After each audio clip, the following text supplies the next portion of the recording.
মা, ও মা, একটু এদিকে আসবে?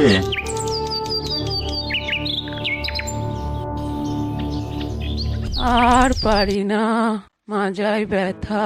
কি বলছিস বাবা, বল। বলছি মা, আমার আর তোমার বৌমার একটা আবেদন ছিল তোমার কাছে, বলবো? আচ্ছা বাবা, বল। তোমার বৌমা বলছিল তোমার বয়স হয়েছে, এখন তো তোমার একটু বিশ্রাম প্রয়োজন। আর এই বাড়িটা তো খুব একটা ভালো না, ছোট্ট ঘুপচি, তোমার কাশিটাও বেড়ে গেছে, আর ডায়াবেটিস তো আছেই, হাড়ের সমস্যা, আরো কত কি। তাই জন্য আমি আর তোমার বৌমা মিলে সিদ্ধান্ত নিলাম তোমাকে ওই বৃদ্ধাশ্রমের স্পেশাল ব্রাঞ্চে ভর্তি করে দেবো। তুমি কি যাবে ওখানে? বৃদ্ধাশ্রম? তোর কথা কি কখনো ফেলেছি? তুই যেখানে বলবি সেখানেই যেতে হবে।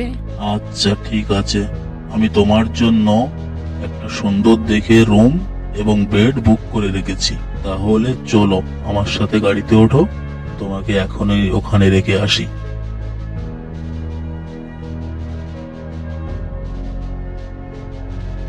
এটা তুই কোথায় আনলি? এটা দেখে তো বৃদ্ধাশ্রম মনে হচ্ছে না।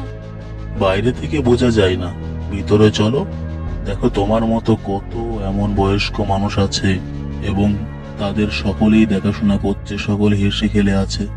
চলো ভিতরে চলো, বুঝতে পারবে। ও আচ্ছা, চল দেখি।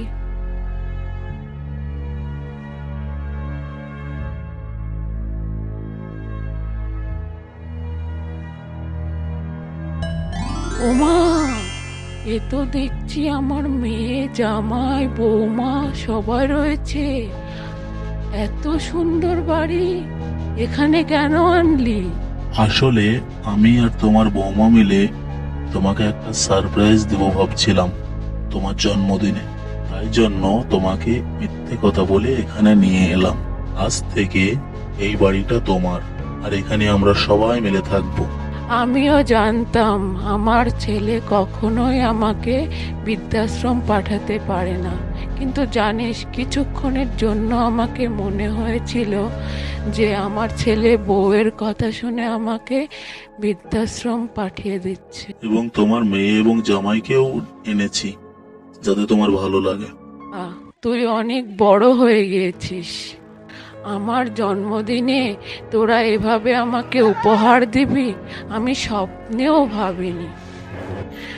যাক, তোরা অনেক ভালো থাক, অনেক সুখে থাক, এটাই আমার কামনা।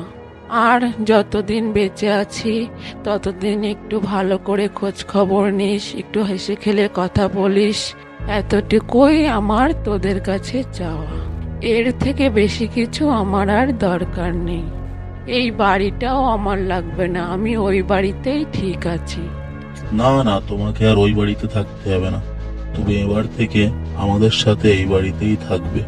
আমরা সকলে মিলে তোমার দেখাশোনা করব।